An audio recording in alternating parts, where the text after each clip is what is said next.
I worked with somebody who was in the special forces, and he had been shot multiple times. He had been stabbed. He had like a bomb go off in between his legs. Damn. He'd been trapped under a burning car and couldn't escape because he'd be shot. So he had all this like experiences. And if you asked him, he's super masculine, like super strong, super settled, calm. If you asked him, did you experience trauma from being in the special forces or being overseas? He would have said, no. Like he would tell you what's traumatic is sitting at a desk in an office. Like, I just want to get back and do what I was doing. Right? That being said, like that's his conscious mind, right? Yeah. But then when we tapped into his energetic body, all of those experiences were trapped in his fascia and wanted to be released. So with like an hour of body work and the use of a lot of different flower essences, he re-experienced each of those experiences. And I sat with him as he felt the heat of the bullet going in and the coldness of the knife going in his belly. And we went through each experience. And I watched as something as subtle as like a flower essence mist pulled all of these memories out of him. Big guy, in a fetal position. And pulling all that out of his system radically changed his life. Because all that stuff is running in the background. Consciously, he was like, no, I have no trauma. I'm not one of those guys who comes back home and I have trauma. Yeah. I don't have it. Yeah. But it's running in the background. It's like running in the background of your computer. So to liberate that kind of information, and I saw it with my own eyes, and then I see it in myself. You work with a particular flower essence regularly and then give it a few days and you're like, damn, I'm thinking differently about this.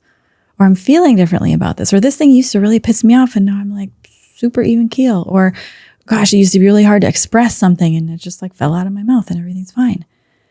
So you see it in yourself, sometimes at a shocking level.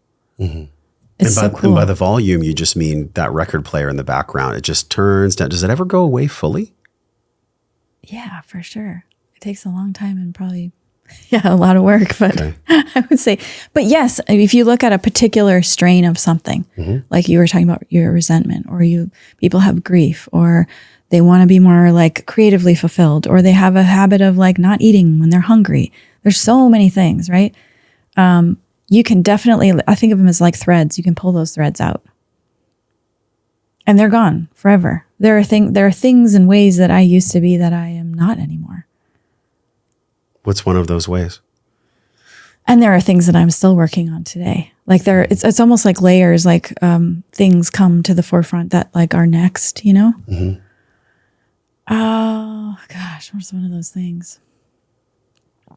I don't know. I don't look back. I'm thinking more about like what's my next step. Oh, okay. Next step is like this sense of feeling overly responsible for things that makes me take on too much. Yeah, like that moment in the pool you had. Yep. And then the other one is not allowing myself to do the things that really bring me joy. So like when I first started my business, like the actual flower essence business, I had, done the 10 years of consultations and knew all the stuff and collected all the flower essence. And now it's like, how do I bring this into the world? What I really wanted to do was do YouTube videos and social media, because I just thought that'd be so fun. Oh my God. But I could not allow myself to do that. I was like, at that time, in that space of history, it was like, oh, that's crazy. I should go to trade shows and do what everyone else is doing. So I took that route. Our company would probably be so much bigger by now if I had just allowed myself to do the fun thing and do the YouTube videos and just keep hacking at it. We'd probably have a massive audience by now, So I look at myself in the now and say, oh, shoot, I'm still in that position. And then I look at multiple members of my organization who also have that same pattern of doing the things that we know we got to do and we got to crunch down and do these things, but like, ooh, this would be really fun. And my theory is that if we let ourselves do the thing that would be really fun and joyful, we'd actually make more money, be more successful, reach more people, and impact more. Yeah.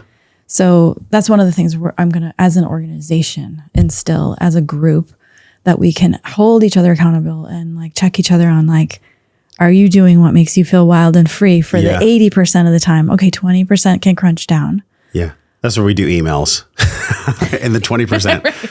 Because spirituality and spiritual growth at times, if we don't check ourselves, can be fucking serious. It's so serious. And it doesn't have to be. I mean, there's moments where it is. It is what it is. But this seriousness, my friend Luke's story is like, I think seriousness is a mental disorder. We're so fucking serious all the time. It's like, can we all just take a breath and have this pattern interrupt? There's so much medicine in it. So is this fun for you? Is being on a podcast and doing this, is this fun? Does this feel super fun, light? It's what you wanted to do back in the day and you're doing it now? Super fun. I love it. What is the medicine that you being out there in the world digitally and all that, what are you receiving from that? What am I receiving? Yeah. Oh, that's a great question. I was thinking more broadcasting. What am I receiving? Connection. Understanding, and also vulnerability, and seeing where people are human, seeing where I'm human, seeing where you're human. Yeah. And it's really disarming, like to see how human you are, to feel how human I am. It's like, there's so much strength and power in that. We're in this time of like Instagram influencers, which is such a paradox, because if you have the right strategy and if you have the right money, you can present yourself as someone you're not. And it's real. I call it the spiritual commodification of spirituality. Yeah. And it's sad, but then I'm like, well, wait a minute. We need these characters in the play. We need, as we grow our intuition through the pattern interrupts and the essences and everything else, any kind of adaptogen, anything that we take in that allows us to achieve greater homeostasis or balance, as we achieve that balance, we can see people for who they are more. It's almost like we can remove the filters and the veils from how people are wanting to be received versus how they actually are. Do you sense this? Yeah, more and more and more and more. I mean, I think humanity is waking up in a sense, and we can see through the bullshit much more now than we could 5-10 years ago. Social media makes you, I think, more of what you are eventually. Maybe not up front. But if you're doing something that's out of integrity with who you are, eventually there's going to be no place to hide. You eventually have to get on a stage. You eventually have to work with people, and you eventually get called out. Do you find this to be the case? For sure. Yeah. Does it bring up, what does it bring up for you when you see this part of the theater? I mean, I was just having a conversation with my business partner yesterday. All of us were, because we were talking with her, and she's got 25 years of meditation under her belt. She spent 10 years in Asia, living in Asia, studying with meditation masters and doing solitary retreats in caves. I mean, this woman, you look at her, she's so humble, and she did a fucking retreat in a cave by herself with like a rat and cooked her own food. And I mean, it's just like, Oof. and if you ask her, she'll tell you that was the happiest she was in her life. Like so free and so wild and so liberated. And, then I just see all the depth of that realization and wisdom and experience. And then, there's like the folks who like learn something in a weekend workshop. Yeah. And there's nothing wrong with that. There's nothing wrong with the weekend workshop. We all got to freaking start somewhere. Sure. But that's what that makes me think of, is like, when I'm listening to somebody, do I want to be like them? What is their lineage? Where did they come from? How long have they been studying? How long have they been in the trade? How much experience do they have? What is their knowingness? How many people have they helped? Who was their teacher? What was the realization level of their teacher? Like, where is the lineage here? Yeah. And do I want to be like that? And if I do, then I'm all in. Yeah. And then if there's something that just isn't quite clicking, or something just doesn't quite feel right, then I just pause. Right.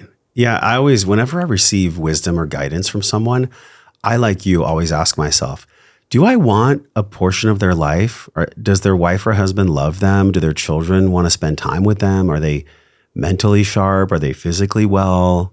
Can I sense they have a connection to something that created them? Are they broke? Are they, I want to know all their stuff. Whoa. So you love that episode? You'll love the one on the screen. Click it and enjoy.